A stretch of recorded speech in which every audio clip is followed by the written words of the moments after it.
Good evening friends. स्वागत है हमारे जस्टिस तक चैनल यूट्यूब में। मैं RP Meena, advocate from Jaipur, आपका स्वागत करता हूं, अभिनंदन करता हूं। सभी लोग खैरियत में होंगे। हमने प्रॉमिस किया था कि हम कंटिन्यूअस वीडियो डालेंगे और उसी कड़ी में आज हम वीडियो डाल रहे हैं। आज हम जो एनटीटी के प्रकरण के बारे में हम एंड में कुछ वक्तव्य देंगे। आज हमको एक हमारे मित्र ने फोन किया जो पैरामेडिकल सर्विसेज के हैं।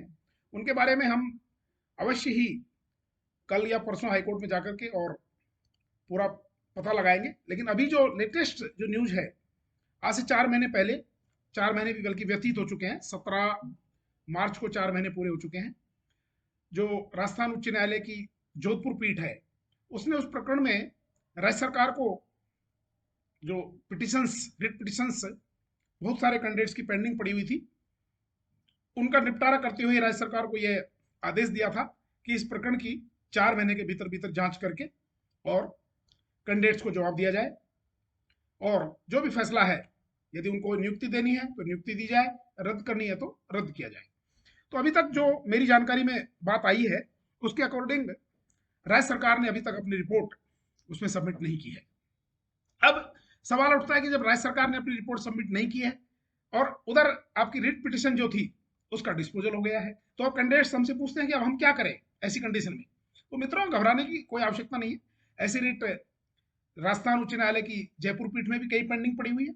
मेरे भी कम से कम 2-3 कैंडिडेट्स की रिट पेंडिंग है। जोधपुर में भी रिट पेंडिंग है, जो उससे पहले उनको तो जो वो रिट डिसाइड किए जिनको क्लब कर दिया गया था। क्लब का मतलब होता है जैसे 50 रिट एक साथ डाल दी अलग अलग कैंडिडेट ने, तो चूंकि उनमें मैटर एक ही है तो कोर्ट अपना टाइम वेस्ट ना करे इसलिए उनको क्लब कर देती है। लेकिन कुछ इत्तेफाक से उसमें क्लब नहीं हो पाती है, जैसे हमारी रिट्स हमने बाद में फाइल की है, या इत्तेफाक से किसी को जानकारी नहीं होती है तो वो रिट सिंगल चलती रहती है। और उसमें क्या होगा, जो राज्य सरकार का जो फैसला इंक्वायरी के बाद में आएगा वो उन कैंडिडेट्स के ऊपर भी एप्लीकेबल होगा। जैसे एनटीटी के प्रकरण में है, जो डीबी का फैसला आएगा वो उन कैंडिडेट्स पे भी एप्लीकेबल होगा जिन्होंने रिट दायर करी है या नहीं करी है, इट इज इमेटेरियल। और जिन्होंने रिट दायर कर रखी है उनको वो फैसला लग जाएगा।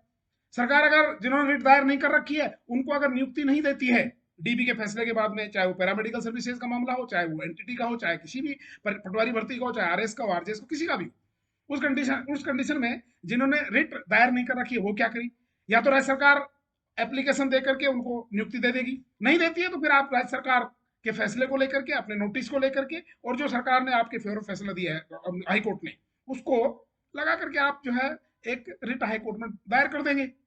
एक समय की बात है, वही फैसले के आधार पर आपको नियुक्ति के आदेश मिल जाएंगे। It is immaterial. हम बहुत समय से कहते आए हैं कि एक रास्ता अगर 5 आदमियों ने खुलवा दिया है तो इसका मतलब ये नहीं कि वो 5 आदमी उसके ऊपर चलेंगे, वो पब्लिक है, पब्लिक इंटरेस्ट में होगा वो सारा खेल, इसलिए परेशान होने की आवश्यकता नहीं है।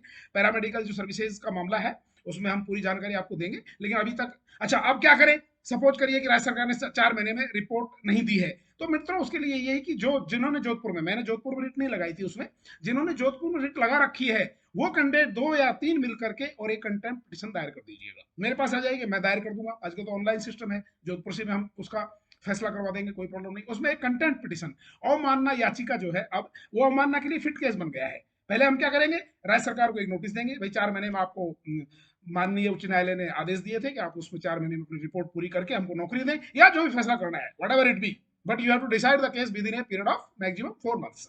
तो आपने डिसाइड नहीं किया है, उसके लिए क्या करेंगे, एक अवमानना नोटिस दे करके, और राजस्थान उच्च न्यायालय की जो जोधपुर पीठ है, जयपुर में नहीं लगेगा क्योंकि फैसला जोधपुर ने दिया है, सिस्टर बेंच ने दिया है, तो वहां पर एक रिट लग जाएगी, कंटेम्प्ट रिट लग जाएगी, कंटेम्प्ट, सिविल कंटेम्प्ट पिटिशन कहते हैं उसको, क्लियर। तो उसमें वो चला जाएंगे। अगर किसी कैंडिडेट को जाना है तो आप जा सकते बड़े आराम से। ये तो ये बात हो गई।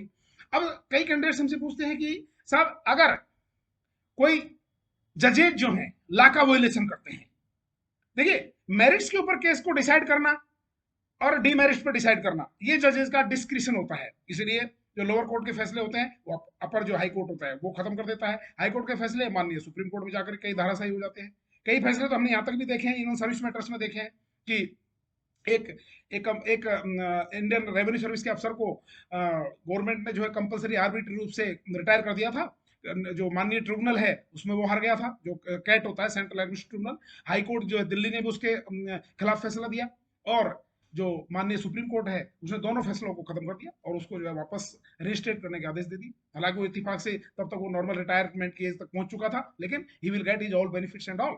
सो अब ये होता है कि अगर कोई लॉ का वायलेशन करता है, या ये इंपॉर्टेंट चीज है, जानबूझ करके, सपोज करिए लॉ ये बना हुआ है, एक मिनट के लिए हम मान के चलते हैं कि हम सेंट्रल एडमिनिस्ट्रेटिव ट्रिब्यूनल की बात करते हैं, लॉ बना हुआ है 19/4 सेंट्रल एडमिनिस्ट्रेटिव ट्रिब्यूनल एक्ट का 1985 का सेक्शन 19/4 बना हुआ है।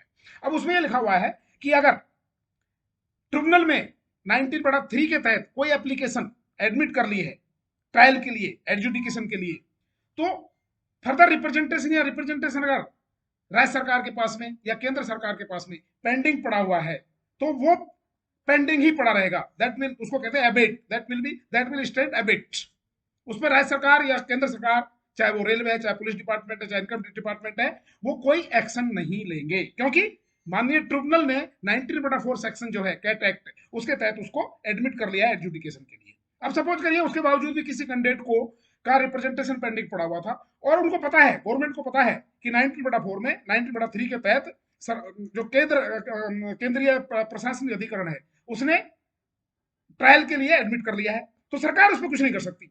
अगर करती है 19/4 में प्रोविजन कर रखा है उसके लिए कि 19/4 जो सेक्शन है उसके तहत आप कोई कार्रवाई नहीं कर सकते, दैट विल स्टैंड अबेट। अब यदि कर देती है, किसी कोई आदमी को का रिप्रेजेंटेशन डिसाइड करके उसको वो डिसमिस कर देती है या उसको नौकरी में ले लेती है, तो उस कंडीशन में ये सीधा सीधा लॉ का वायलेशन है। इट इज द डेलिब्रेट और knowingly violation of law by the राज्य सरकार। अब सपोज करिए उस पर मोहर लगा देती है ट्रिब्यूनल भी उस पर मोहर लगा देती है कि जो राज्य सरकार ने फैसला किया है उसको हम मोहर लगाते हैं, उसको हम वेट करते हैं, तो वहां पर ट्रिब्यूनल ने भी जानबूझ करके और लॉ का वायलेशन किया है। 19/4 में ट्रिब्यूनल खुद कहता है, क्या कहता है कि जब एक बार हमने 19/3 में एडमिट कर लिया है तो राज्य सरकार या केंद्र सरकार कोई फैसला नहीं कर सकती। अब फैसला कर देती है और ट्रिब्यूनल उस पर मोहर लगा देता है, तो ट्रिब्यूनल के जो मेंबर्स हैं, जो जजेज हैं, they are also equally responsible for violation of 19/4 section of the central administrative tribunal. अब उसके लिए जजेस के खिलाफ क्या कार्रवाई होगी? उसके लिए जो आईपीसी है, इंडियन पिनल कोड, धारा 219 आईपीसी कहती है कि एज पब्लिक सर्वेंट, जजेस मेंबर सारे पब्लिक सर्वेंट पाते हैं, पहली बात तो ये ध्यान रखिएगा। एज पब्लिक सर्वेंट जानबूझ करके लॉ का वायलेशन करते हैं, यानी 19/4 के तहत आपने रिप्रेजेंटेशन डिसाइड कर दिया जानबूझ करके पब्लिक सर्वेंट के रूप में गवर्नमेंट ने, और ट्रिब्यूनल ने उस पर मोहर लगा दी, तो ट्रिब्यूनल के जो मेंबर्स हैं they are also liable for penal action under section 219 of the IPC, Indian Penal Code, because judges are also public servants। तो डेलिबरेटली, करप्टली, मैलिशियसली अगर वो जानबूझकर किसी लॉ का, स्टैट्यूटरी लॉ जो मैंडेटरी लॉ है उसका अगर कोई वायलेशन करता है तो he is liable for imprisonment for 7 years या फाइन या बोथ। तो ऐसा नहीं है कि जो जजेज हैं they are the supreme, no, nothing like that. जजेज के खिलाफ भी बाकायदा एक्शन होते हैं, दे आर आल्सो, कोई भी आदमी जो है लॉ से ऊपर नहीं है, उनके ऊपर भी कंटेम्प्ट पिटीशन उसी प्रकार से लागू होता है। इवन जजेज are responsible for initiating contempt proceedings against their own judgments if they deliberately और इंटेंशनली वोलेट द लॉ। आज हमने बहुत महत्वपूर्ण जानकारी दी है, ज्यादा हम आपको बता नहीं पाएंगे, और कल हम आपको एंटिटी के प्रकरण के बारे में बताएंगे और जो पैरामेडिकल सर्विसेज के बारे में बताएंगे। हमारी वीडियो को कृपया लाइक करें और शेयर करें। थैंक यू वेरी मच, और अपने हौसले बुलंद रखें, हौसले अफजाई करते रहें, हंसते रहें, खिलखिलाते रहें, मुस्कुराते रहें। Thank you very much, have a nice day, see you tomorrow. I will put a video tomorrow or day after tomorrow. Thank you, good night, bye bye, see you.